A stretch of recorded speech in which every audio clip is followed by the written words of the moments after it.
Hi everyone. So we're going to talk about marketing mix in this video. The marketing mix elements, as we have discussed before, are the four P's: product, price, place, and promotion. So we'll start with product first. When we talk about products, there are four types of consumer products or consumer goods, as we call them.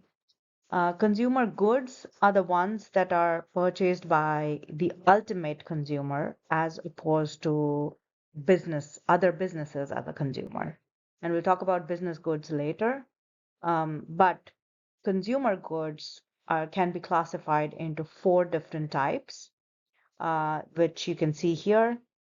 Over here, we have convenience products, shopping products, specialty products, and unsought products. So starting with convenience products or convenience goods, these are the goods that are purchased by a consumer conveniently and frequently, and wherein there is only a minimum shopping effort required. So these are the goods that you can think of that you buy on a daily basis. For example, coffee, tea, soap, shampoo.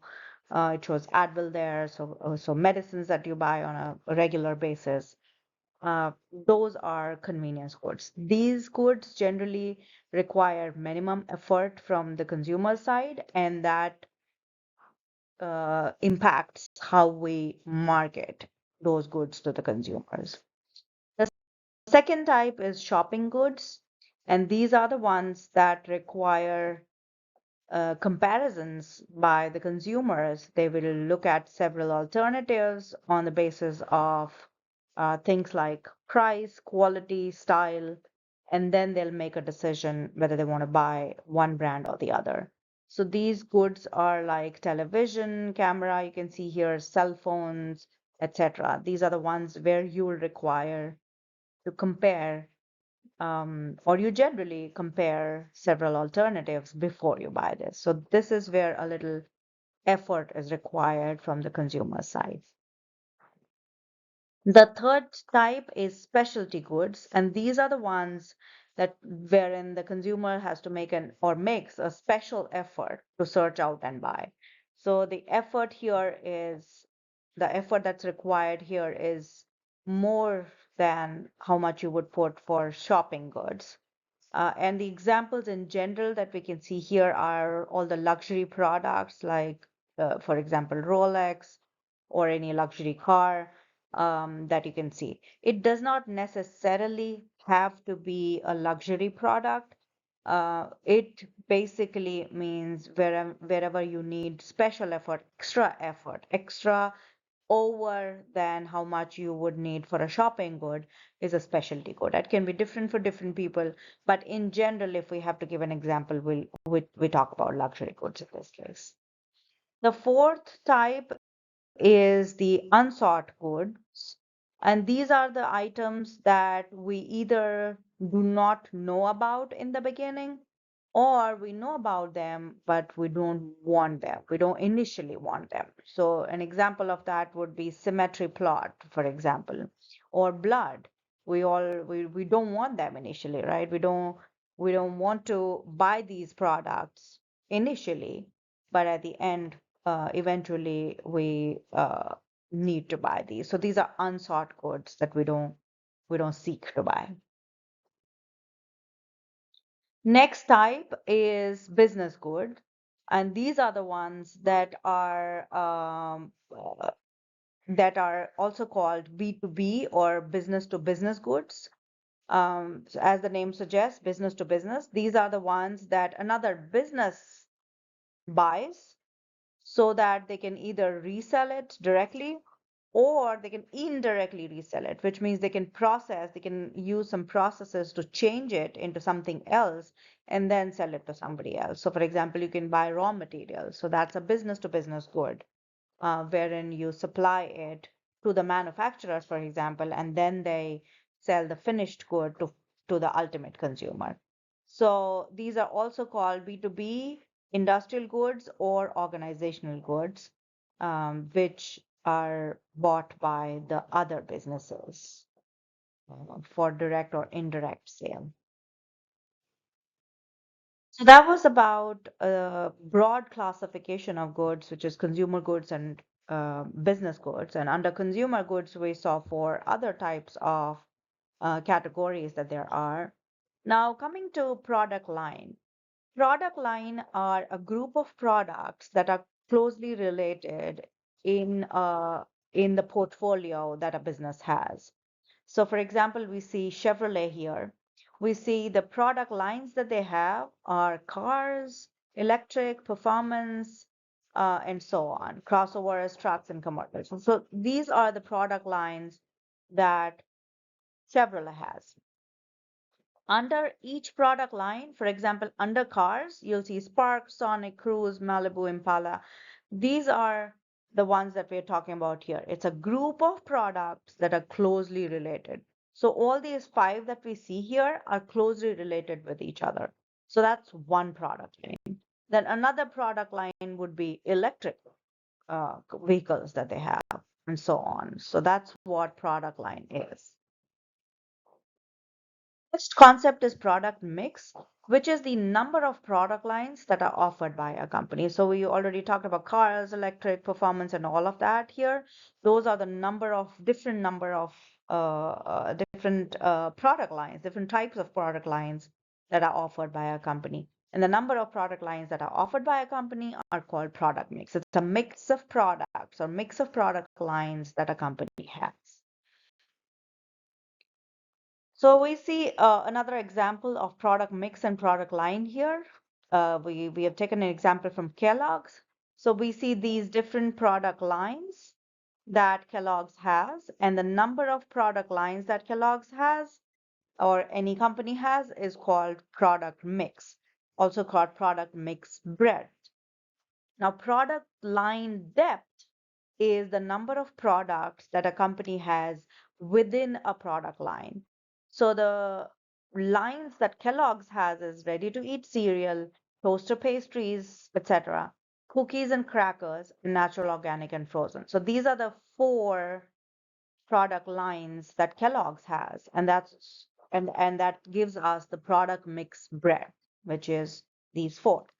Product line depth, let's go into a product line, which is, let's say, ready to eat cereal. So we have we have Kellogg's Corn Flakes, we have All Bran, we have Apple Jacks, Cocoa Krispies, and so on. So these are different versions of the same product that are there in this product line, and that's called product line depth. Number of products within a product line for a company. Now, there's a concept called product line extension, which means you want to incrementally improve an existing product line that a company is already selling. So, in case of Kellogg's, it is already into ready-to-eat cereal. It already had Kellogg's Corn Flakes. It added to it All Bran, it added Apple Jacks, and so on. It kept on adding to the same product line, which is different versions of the same product. And let's say it adds again multigrain flakes here, and that's a product line extension. It's trying to extend its product line so as to provide different versions of the same product to different consumers that there are which or who value different things in, for example, ready to eat cereal. Another related or similar concept is brand extension. So that was product line extension, where you already have a brand, and then you extend a product line that already exists, you extend to it, you add another version of the same product under it. Brand extension is when you put an established brand name on a new product in an unfamiliar market, which means you already have a brand name. Now you diversified, you came up with a new product, introduced it into an unfamiliar market or a new market, and then you decided to attach your existing brand name to that new product as well. So that's brand extension. The example that we saw in the pictures that we saw in the previous slide toward Apple. So, for example, Apple has Apple phone, iPhone, and then it decided to extend its brand over watches. So it said, it extended the same brand name over a different product that it came up with. So that's brand extension. What you see here is a bad example of brand extension, which you see Colgate beef lasagna. Colgate had once upon a time um, attempted to introduce into the frozen food market, and you can see that it did not. You can probably see why it did not work out. It failed. Whoever I have shown this picture to always say it feels like the lasagna tastes like toothpaste, and I don't disagree. And that was a bad choice of brand extension by Colgate. They realized it soon, and then they took it off the market very soon. But that can happen as well. If we have to be mindful of where we extend our brand name and which products do we extend our brand names to. So that's something we have to think about. Next, product life cycle. So as we all have our life cycle. We humans are born and then they die eventually. They grow, they mature, and then they die. Same with plants. They are introduced, they're born, they grow, they mature, and then they eventually die. Same is the case with products. We introduce the products. You can see that in this product life cycle graph. They grow, they go to maturity stage, and then they decline. So product life cycle is what describes the stages of a new product, which when it goes through in the marketplace, it describes all of those stages and it tells us what should we do in what should our marketing strategy be in all of those four stages. So starting with introduction stage, in introduction stage, we'll talk about primary demand, selective demand, skimming strategy, and penetration pricing one by one. So starting with primary demand. So we're talking about a new product. Remember, it's not a new brand. We're talking about a completely new product.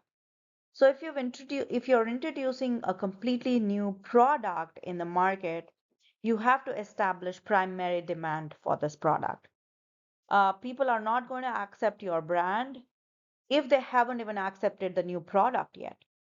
So, for example, if you think about organic products when they were introduced, the concept of products being organic had to be first established in the minds of the consumers. They had to be made aware of what organic products mean. What do you mean by organic?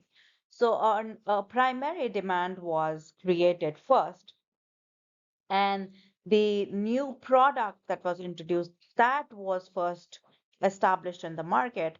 And then after that was established came in the selective demand, which is after people were aware of the organic products that there are, then the company started saying, okay, buy from our brand, don't buy others, but buy from us. So that's the next step that comes after creating primary demand, comes selective demand. Next, the skimming strategy and penetration pricing are two different options that companies have when they introduce a new product in the market. So what companies can do is they can go for skimming strategy, which means they raise their prices. They start with the prices being very, very high. So their prices are high in the beginning, but they drop them later on once they have covered up for their investment costs. For example, the Motorola phone that we talked about, it was priced at before in the classes. We talked about it being for $4,000. It was introduced for $4,000, and then with that, they covered up with the investment cost that they had put in the phone, the product. And then you can see that it eventually went way down, and now we all know that it's priced nowhere near $4,000. So that's skimming strategy. You introduce your product at a very high price, because you have put in a lot of money in that, in coming up with the product and introducing the product. You cover up all your costs there, and then later on reduce the price of your product. The other option that you have is penetration pricing, which means which is used when you want to penetrate in the market in the beginning itself. So if you use skimming strategy, you're going to only attract some people, some consumers that who would be able to afford your $4,000 phone, for example. However, with penetration pricing, you want to penetrate in the market. You want to cater to mass market, and that's why you want to keep your prices low. So how are you going to cover up your investment cost is by selling to a lot of consumers, um, and then covering up your investment cost. So that's penetration pricing.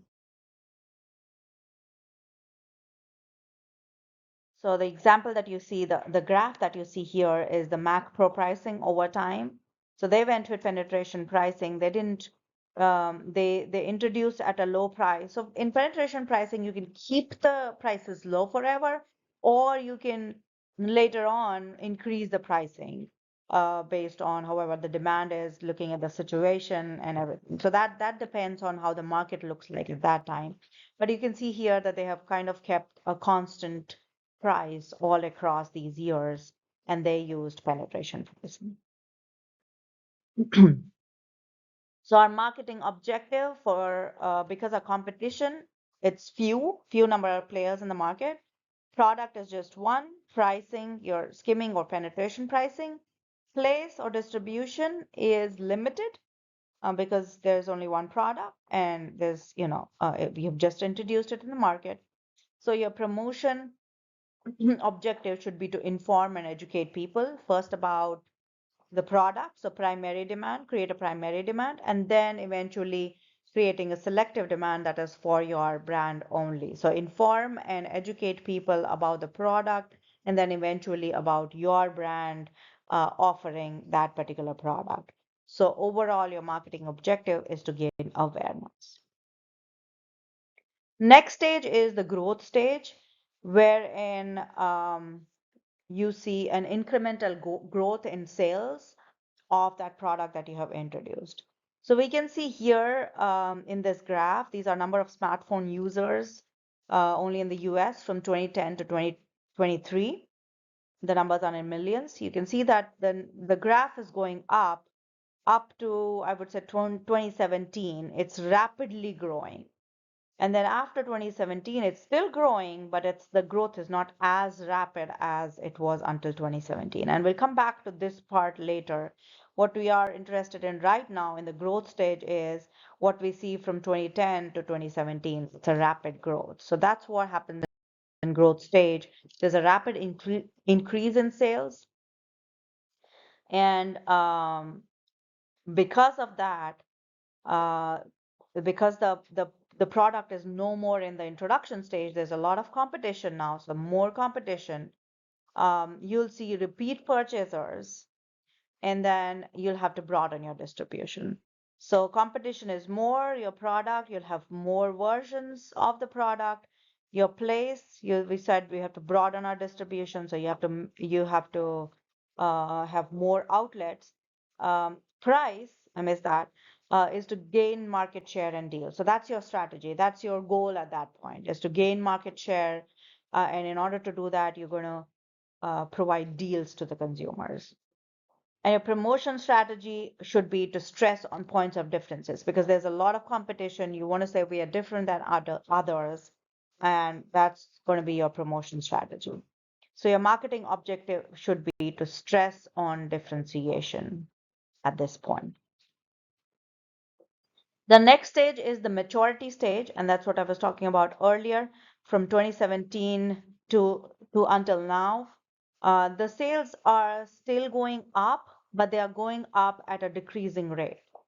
So in maturity stage, you can see here in this graph as well, they're still going up, but they're going up at a decreasing rate, and then they eventually start going down.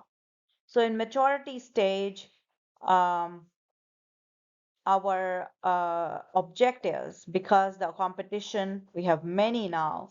Product, we have full product line, and we'll come back to this, the product line.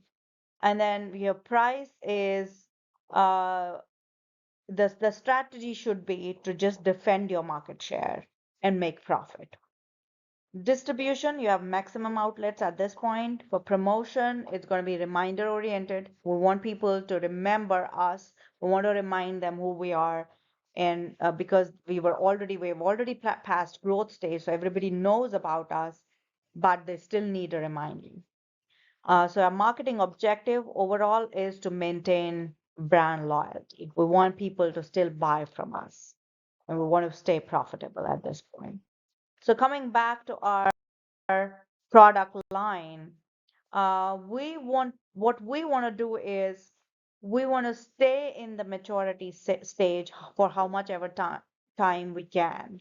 So we want to extend our maturity stage, and that's where product extension comes into play.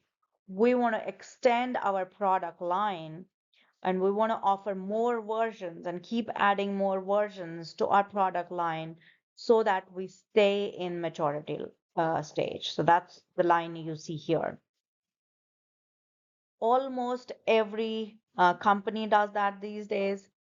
All the cell phone companies do that. The smartphone companies do that. We see all these different versions of the same phone, for example, iPhone, coming in, and that's because they want to increase, they want to extend their maturity stage as much as as they can.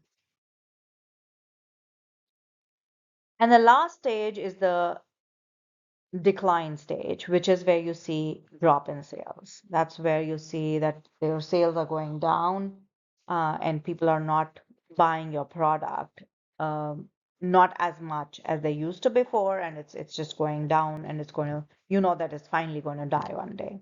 So your strategy in this case, or in this stage, is to either go for product deletion or harvesting. And what do these two mean? Um, if you have seen Apple iPod's history, you know that it had it had uh, a quick change in its stage from introduction to growth. So you see rapid growth here until this point, I would say until this point, until 2005. And then the the sales were still going up. They were not going at the same speed as they were going before that. So it's entered maturity stage here. And then in 2007, it started to decline and it died soon after. Now they're still in there. They're still trying to do something with the product. We don't know what's going to happen next, though. But we can see that it had a very quick going from introduction to growth to maturity to decline. So it didn't have a very long life, and people really got bored of that product very soon. Okay, so what you can do at this decline stage is you can either delete the product completely or you can harvest from it. We can see Zune here. Microsoft had introduced this product. It went into decline stage and they deleted it completely from their portfolio. That's product deletion. Harvesting is what Coca-Cola did with Tab. So Coca-Cola had this Tab as a soda brand, and it went into decline stage, but Coca-Cola did not delete it. The company kept it for people who were loyal to Tab, and 1% of Coca-Cola's sales came from Tab. It kept it, did not delete it. So it harvested this particular product, and the money that it got from it, it never used it for promotion or communication of Tab itself, uh, because it was in the decline stage, so it didn't make sense to put more money on it. They did eventually last year stop the production, and it had crossed, I guess, 59 years or 60 years it was in the market, and that's when they decided to delete the product. So they did eventually delete the product. You can see that when it has started going way down the line, and now you really want to delete the product. So harvesting or deletion are the two options that you have at this point, because of this that we see here. So competition is reduced. Product, we only have bestsellers like Tab. Um, Price is to just stay profitable. So that's why they didn't put any money in that, in the promotion of that, because they wanted to stay profitable. And then for place, we had only fewer outlets. Obviously, we have only fewer outlets for decline stage. And then promotion is minimal because you don't want to invest more in a product that's already in the decline stage. So the marketing objective, as we discussed before, is either harvesting or deletion. So next, we're going to talk about branding and brand management. Branding is, or brand is, a name, a phrase, a design, symbols, or combination of all of these to identify an organization product and distinguish them from those of competitors. Which basically means if you look at this picture, you look at these bottles here, there's nothing that makes these different other than the colors that they are of. So you can see that this is different than others because it's of orange color. This is different than others because the bottle is green. We don't know what the liquid is, but the bottle is green, and that's what it makes it different. But then there's another bottle that's green, so it's no more different now. So there's nothing that makes these different from each other. However, when you look at this, Coca-Cola is different because it's Coca-Cola. Fanta is different because it's Fanta, and so on. So why, when we say that, what, it's not just the name Coca-Cola, it's what goes behind making Coca-Cola Coca-Cola, which is branding. It can be a name, it can be a phrase, it can be the design that they chose, it can be the font that they chose, it can be colors that they chose, or a combination of all of these. It can also be the package that they chose that makes them different than others. So that's branding. Now, packaging and labeling. Packaging, as I said earlier, is also a part of branding, or also making one product different than others. And packaging is actually a part of product. So remember, we are talking about P product. So when we think about a product, packaging plays a big role because it creates value and competitive advantage because it makes it different than others. So the packaging of Kellogg's here that you see, this was what one time Kellogg's had done. They had come up with all together cereal, wherein they put all of their different types of cereals in one. The product line that we just saw, different versions, they kept them all in one box and they called it all together. They did this to support a cause, and that's how they try to be different. That's how they try to show how they what their beliefs are. But anyway, package also makes a product different. If they were selling their product in these boxes, it would not make them different. It would again be like any other product. So packaging is a part of product. Next is price, P price. And there are different ways by which we can select an appropriate price for a particular product. There are different approaches. First one is demand-oriented approaches that we're going to talk about. So we have skimming and penetration that we have already talked about. Skimming pricing is where you go with very high price first, and then you reduce it eventually. And then penetration is when you want to penetrate the market and you introduce at a low price, and then you keep the low price for some time, and then you decide whether you want to still keep that or you want to change your pricing strategy. And then next is prestige pricing that we saw there on the list. Prestige pricing is when you want to set a high price so that you create that prestige kind of emotion. You satisfy that prestige emotion for consumers so that people think the quality or the status conscious consumers think that this is the best product for them to buy because of the high price that the product has. So for example, you can see that there's one shampoo brand that's priced at 1.98. Then there's a higher price L'Oreal at 3.97. And then you see another one that's priced at $30. So a huge difference because that's prestige pricing and that's only to attract people who are who are into that thing and who are quality or status conscious.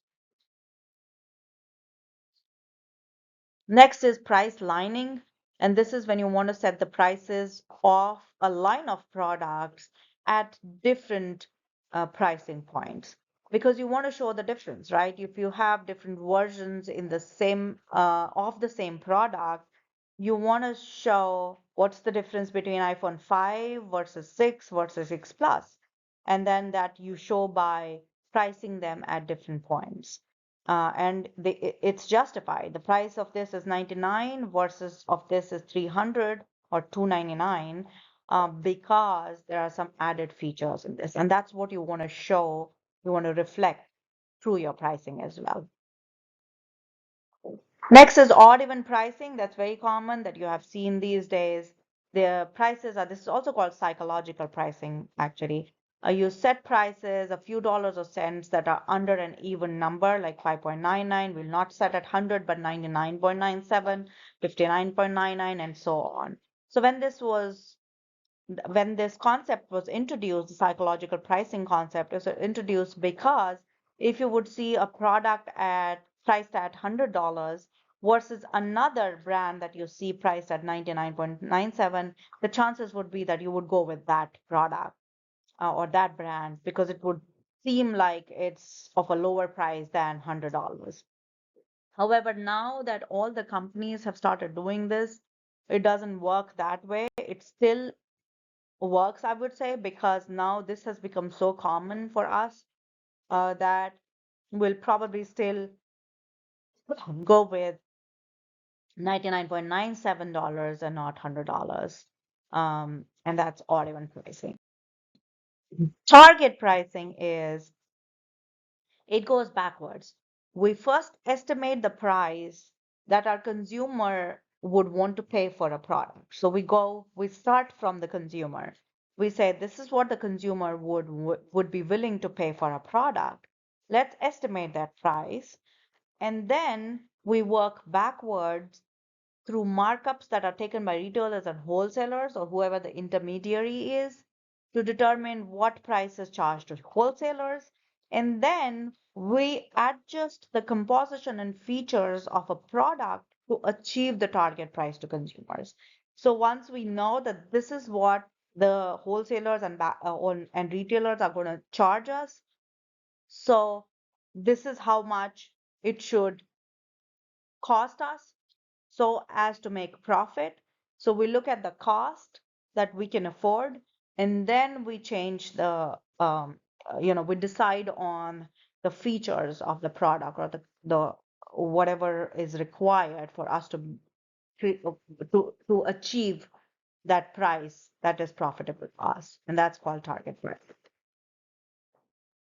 Bundle pricing is, and you've seen this probably a lot as well, wherein you put two or more products together in a single package, and then the package price would be less than how much it would cost them individually to buy these products. So for example, if you look at this, it's two cheeseburgers plus one small fries plus one small drink for 3.29, but if you individually price them, it's probably $5. So it's a win-win for the consumer as well as the retailer in this case, as well as the company, because if you bundle these products together, consumers also get the whole bundle, whole package at a lower price, and the company gets to sell all the products together and still makes profit out. So that's bundle pricing. Next is yield management, and this is mainly related to services, wherein we try to, or it's also called capacity management, wherein companies try to charge different prices at different times so as to maximize revenue for a set amount of capacity. In other words, if we look at this example, let's look at the example and then we'll try to understand what that is. So the hotels do this all the time. You can look at the days here and then look at the prices. So Wednesday is $86, Thursday is 98, Friday is 124, Saturday is the maximum at 149, and Sunday is minimum at 73. Then we go back to 86, and then we go to 98, and so on. So, and then 86, 98 again, and then it follows. So, they do this, the hotels charge different prices for different days because of the demand on these days. So, it's called capacity management because what we want to do is we want to manage the capacity. We want to manage the number of consumers that we get on a particular day of the week.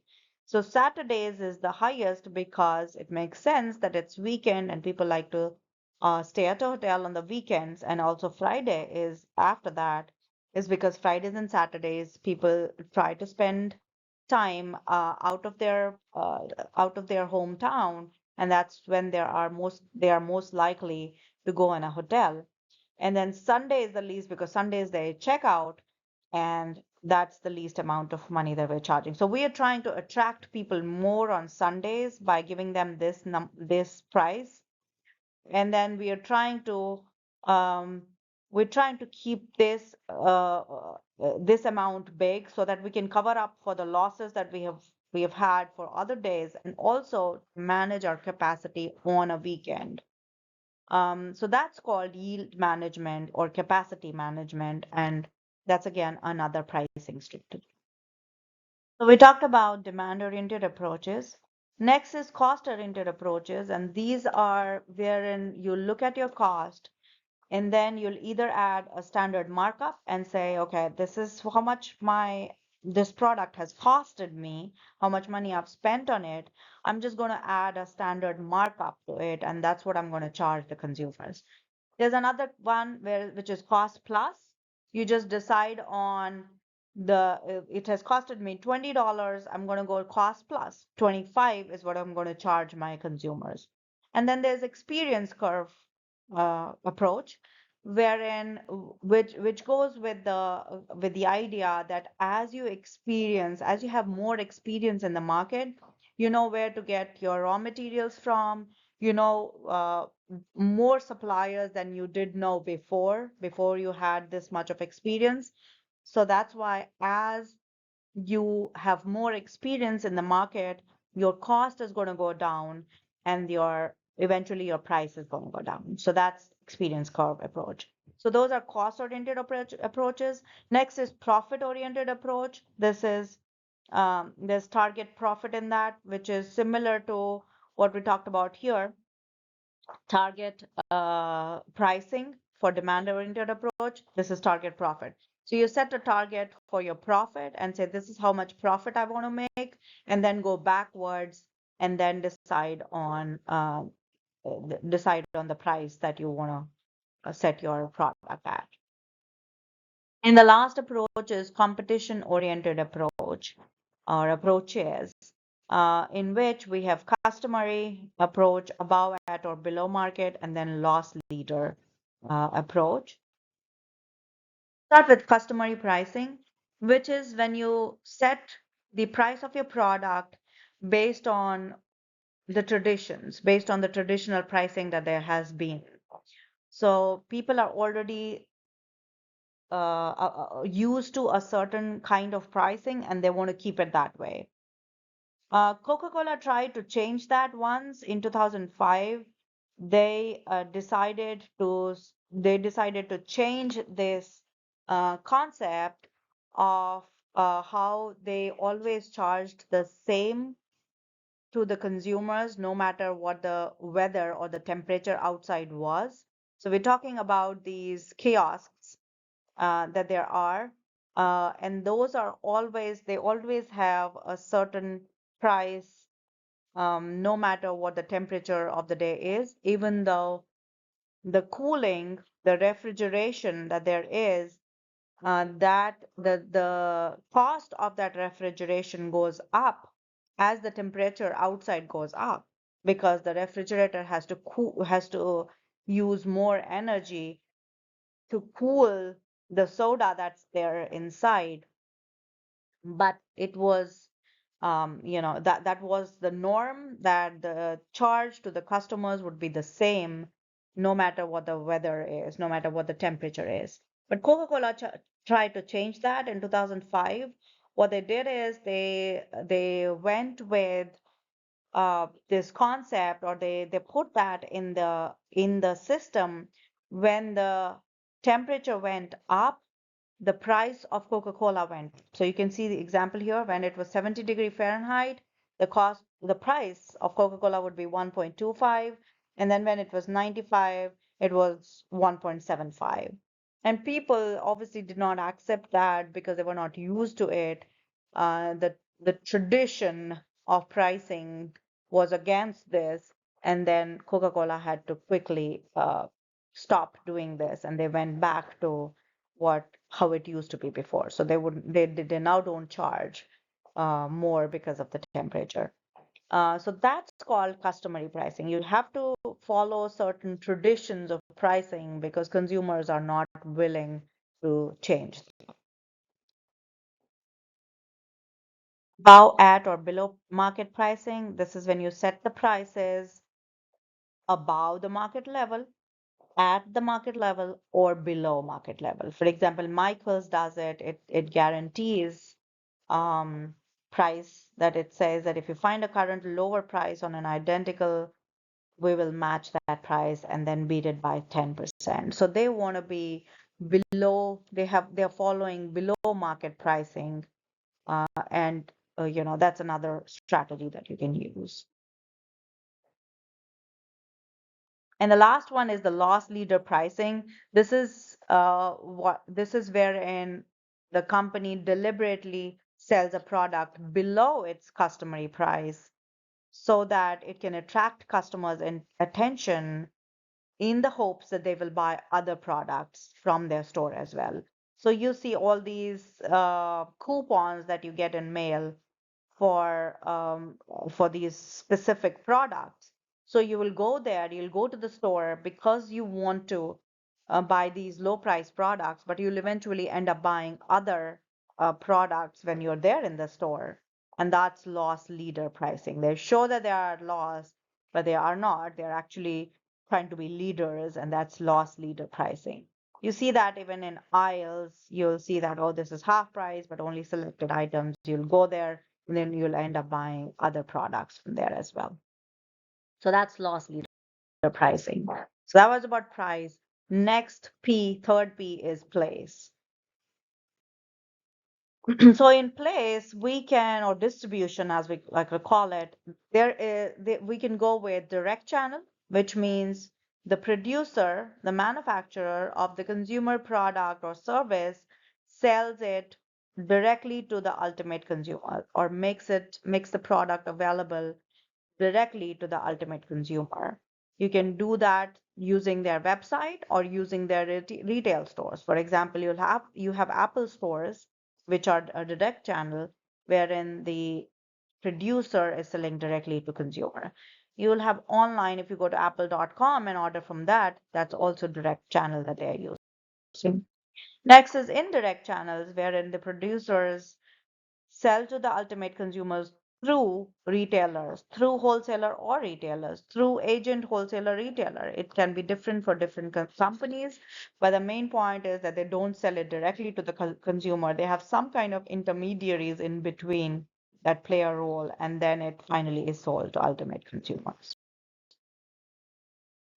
Mhm. So when you're designing your channels, your marketing channel, which means your place, your distribution strategy, when you're deciding on that, you have to look at your target market coverage. You have to see whether you want to go for intensive distribution, which means you try to place your product or service in as many outlets as possible. So the dots that you see here on the map show the distribution channels of a product that the company wants to intensively distribute. So that's intensive distribution. Next is selective distribution. You see the dots here? That's selective distribution, which is when we select a few outlets in a specific geographical area to carry its product. So we're talking about US, overall US here, and we have selected these few outlets to carry our product. So that's selective distribution. So we have intensive, where we want to intensively distribute. We have selective, where we want to select. We want to be selective and we want to select only a few retail outlets to distribute our product. And next, we have the last one is exclusive distribution, which is where only one retail outlet is selected or chosen in a specific geographical area to carry our product. So we decide that in this part of the country, we're going to select this one, and that's going to be just one distribution place or distributor for our product. In this area, there's going to be one. It's maybe more demand here, so we'll put two here, and then we'll put one here. So we have, so that's exclusive distribution where we have only selected one retail or one or two retail outlets in a specific geographical area. And the last P is promotion, wherein we talk about integrated marketing communications. When we design all our promotional activities or all our communication activities like advertising, personal selling, sales promotion, public relations, and direct marketing, we coordinate them in such a way that a consistent message is sent across all the audiences through all these platforms. Because the messages need to change as per these platforms, we have to make sure that the message that goes through all these platforms is consistent. We are not providing different messages through these different platforms, but we are being consistent in using these platforms. And also, we have to decide on which platforms to use. Do we go for advertising and personal selling? Do we go for advertising and public relations? Do we go for all of these together so that we can reach our audiences maximum? There are two very important strategies, push and pull promotional strategies. Push strategy is when we want to push our product to whoever is next in line in the marketing channels. For example, we have this very simple structure here, an indirect channel here. So let's say our product goes from manufacturer to wholesaler to retailer to consumer. So what happens in this case is our promotion, our flow of promotion goes from manufacturer to wholesaler, which means we're going to promote directly to the intermediary and say, if you push this product or if you buy this product from us, and if you're able to sell this product further, we'll give you, for example, 1% of the sales, for example.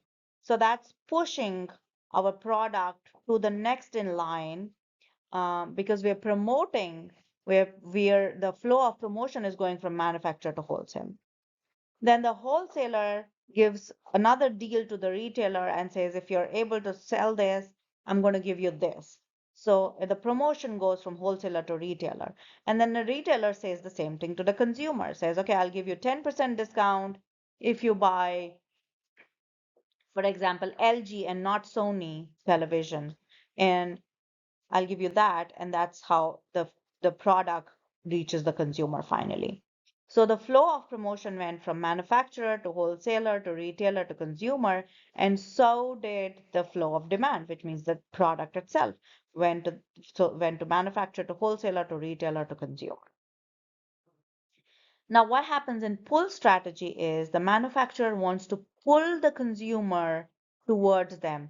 They want to pull the demand towards them.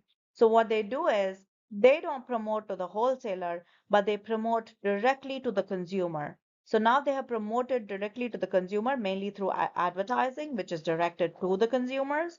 And they have said, okay, buy this LG TV because it has these cool features that we are offering. So now the consumer looks at the TV advertisement and goes to retailer, let's say Best Buy, and says, "Do you have this LG TV that has all these cool features?" And the retailer goes to wholesaler and asks for that, and wholesaler goes to manufacturer and asks for that. So the flow of demand goes from consumer to retailer, from retailer to wholesaler, and then eventually from wholesaler to manufacturer. So they're pulling the consumer towards them. Um, what do generally companies use? They use a combination of both push and pull strategy. So they promote their product to whoever is next in line in their marketing channels, and they also promote it to the ultimate consumer. And that's the demand, the flow of demand goes in both directions. And that's the ideal situation. That's the goal with pull and push strategy. So that completes our four P's.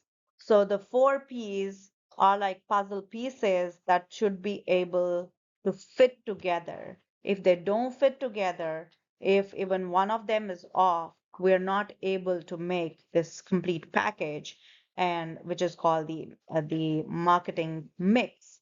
We are not able to complete this marketing mix, and we're not able to um, convince consumers to buy our product. So, yeah, so that's about marketing mix and the elements of marketing mix, that is four P's.